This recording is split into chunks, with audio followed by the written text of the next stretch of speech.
Olá, eu sou Carlos Eduardo Marata Petter, sejam bem-vindos ao meu canal. E eu estou recebendo aqui o professor Roberto Rilo Bíscaro, professor do Instituto Federal Campus de Birigui, para bater um papo sobre soap opera. Seja bem-vindo, professor Roberto. Oi, Carlos Eduardo, muito obrigado pelo convite. Um assunto que eu gosto muito de discutir. Vou ficar 1 hora aqui falando, se deixar. Antes da gente começar o bate-papo, eu vou criar uma definição parcial aqui para o público do que é soap opera. E se você quiser depois dar pitaco, pode. É uma definição só para início de conversa, né? Bem formalzinho, ó. Então, soap opera seria um gênero de obra de ficção dramática ou cômica que acabou sendo difundido por canais de televisão nos Estados Unidos em série, compostos por capítulos de duração indeterminada também.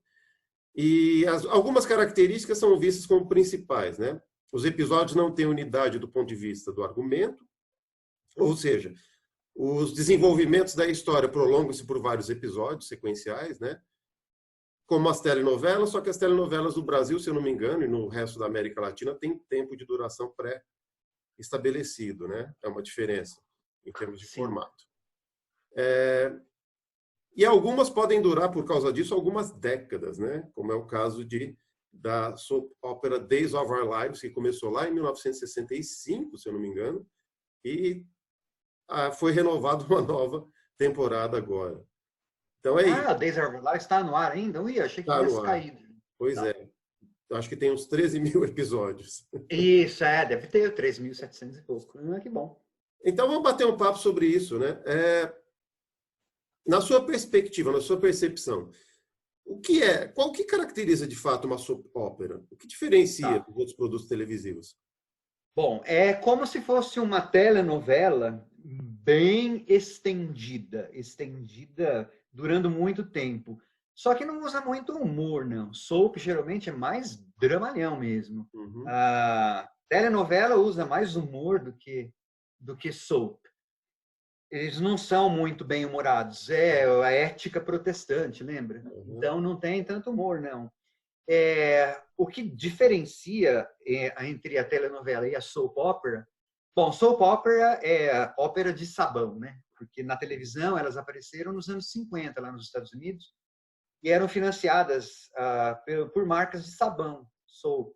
Então ficou esse nome soap opera. É tipo uma novela, mas elas duram muitas décadas, elas podem durar muitas décadas. E no começo elas eram à tarde, essa que você falou aí, Days of Our Lives, passa à tarde. No começo elas eram à tarde para pegar o público feminino. Uhum. E duravam 15 minutos, aí foi passando.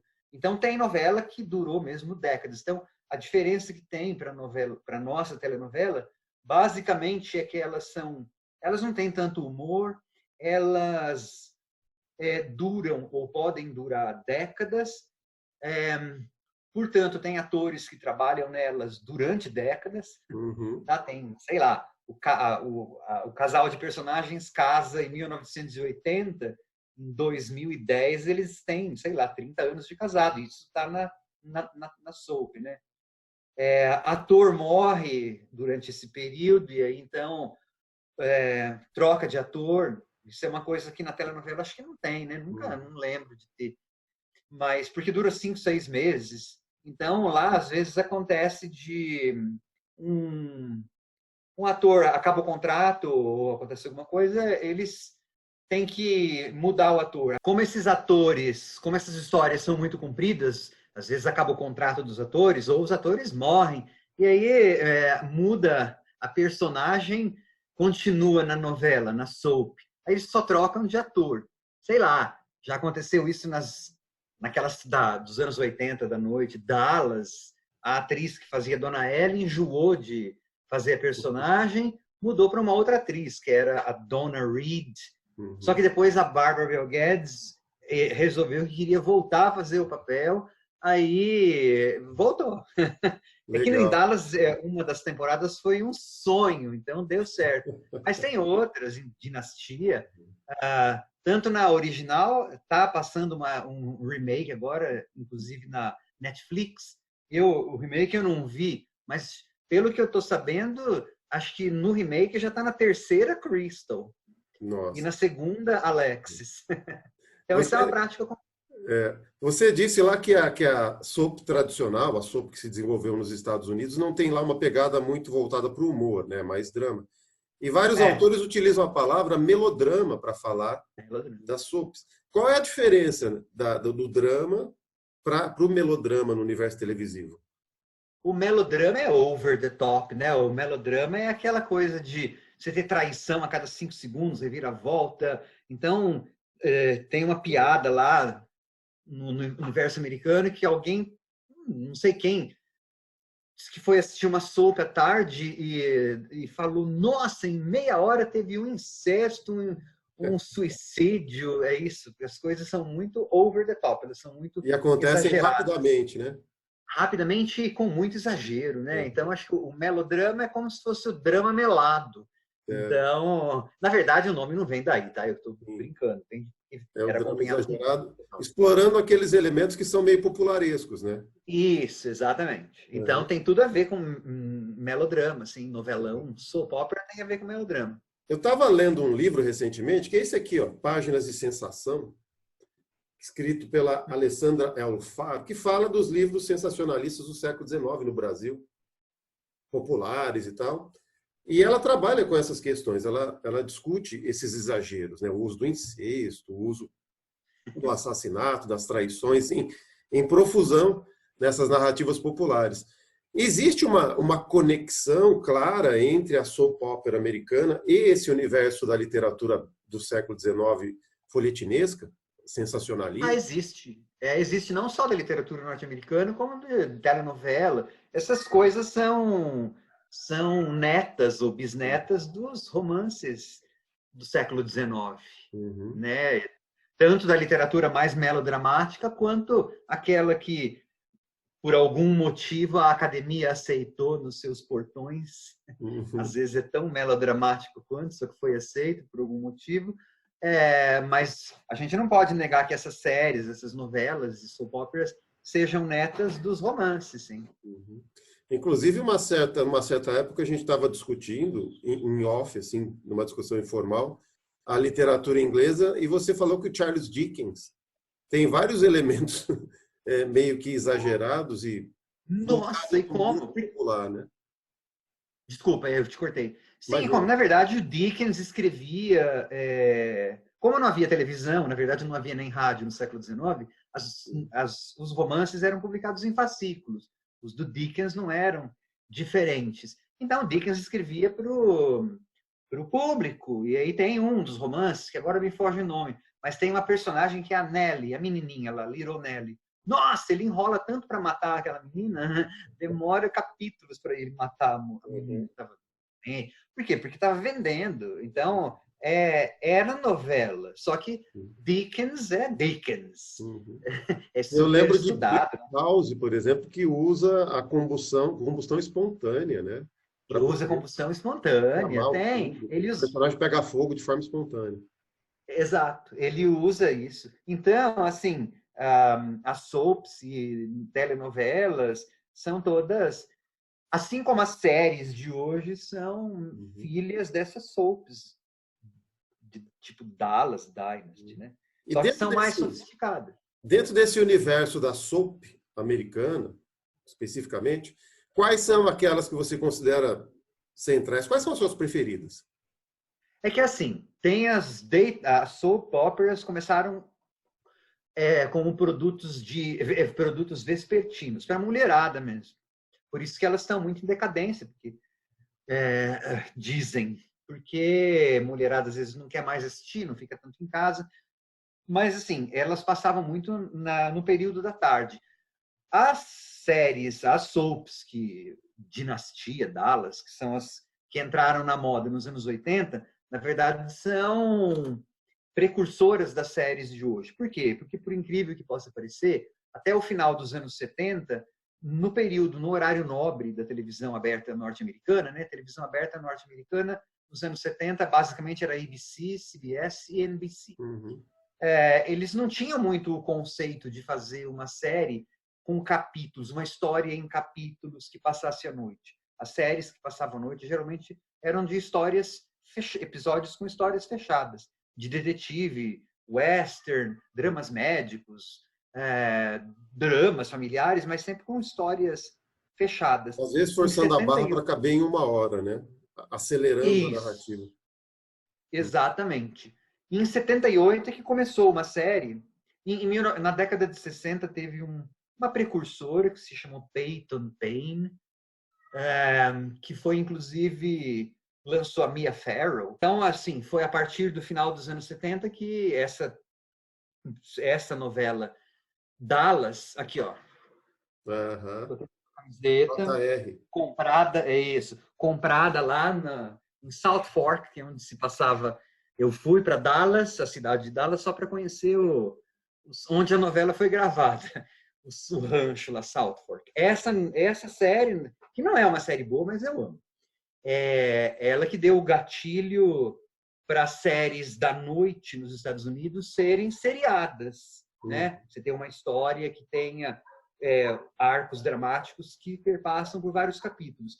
Embora nem ela tenha começado assim. Ela começou com uma minissérie, depois a primeira temporada eram capítulos separados, só depois é que ela tomou o formato de uma história com arcos dramáticos que se seguiam. A minha favorita é Dallas, que é uma história de um clã petrolífero na cidade de Dallas, que começou como uma história de Romeu e Julieta. Eram duas famílias rivais, a filha de um casa com o filho do outro, só que logo o malvado, que é esse aqui da minha camiseta, toma conta da história e aí começa um painel lá de devassidão. É muito divertido. Dallas é a minha favorita. Depois, isso nos anos 80, o que aconteceu? Quando um produto televisivo faz sucesso, ele é imitado. Aí apareceram várias imitações, tipo Dinastia, que na verdade levou o parâmetro da telenovela da noite para algo inédito até então, né? Porque Dallas é até mais modesta perto de Dynasty. Dynasty é muito mais novelama, muito mais dramática. Uma das plotlines de Dynasty é uma personagem tentando matar a outra através de tinta. Estava pintou o escritório da outra com uma tinta tóxica. Então, cada vez que essa pessoa entrava no escritório, ela começava a ter como chama? Ficar mal, começava a ter ataques. Isso que é mais melodramático do que matar outra personagem. Eu lembro que Dallas chegou a passar no Brasil, mas ela teve uma boa penetração aqui no Brasil em termos de mercado ou não? Nunca teve boa, porque aqui tinha novela, né? Aqui tinha novela da Globo. Dynasty chegou a passar uma temporada na Band. E, para você ter uma ideia, no DVD, inclusive lançado nos Estados Unidos, uma das faixas de áudio de Dynasty da primeira temporada é dublada em brasileiro, em português. Eles levaram o brasileiro e pegaram a nossa dublagem aqui. Olha só. Então passou uma temporada, mas não foi um produto assim que teve muito sucesso no Brasil. Talvez porque a gente tenha tido as telenovelas, né? Eu gosto mais das soaps. Depois que eu vi soap, eu não consigo mais ver. Não consegui mais ver telenovela. Porque a soap eu acho que as coisas vão acontecendo mais rapidamente. Cada semana é uma porrada nova. E tem uns cliffhangers, né? Uns finais muito legais. Então, as que eu prefiro são Dynasty, Dallas. Nos anos 80 teve Falcon Crest, que eu já assisti várias temporadas, preciso rever. Mas basicamente Dallas e Dynasty. E tem umas coisas... Você acha que o gênero entrou em decadência na contemporaneidade? Porque algumas não fizeram muito sucesso de público, né? Teve uma reedição de Dallas, teve agora, ainda tem Dinastia e teve Revenge, por exemplo, né? Isso. Existe ainda um nicho de mercado, um público para esse tipo de produto? Eu acho que está diminuindo, porque Dinastia tá na terceira, quarta temporada, mas quem assiste? Acho que nem o elenco assiste. Eu acho que a última que fez sucesso foi Revenge. Uhum. Depois, no reboque de Revenge, nos anos 2010 ali, surgiram várias tentativas de cópia. Eu assisti várias primeiras temporadas. Deception, Blood and Oil, Sangue e Uhum. Petróleo, o nome já até diz para que era cópia, né? Mas nada fez sucesso, só Revenge que... Uhum. Mas é que assim, o formato pode ter morrido, mas ele ainda está presente como característica formal em várias séries, inclusive dessas que são chamadas de grandes séries. De vez em Uhum. quando a gente pega elementos de soap opera em Uhum. em outras séries. Né? Sim. Teve Scandal também, que fez Scandal. bastante sucesso.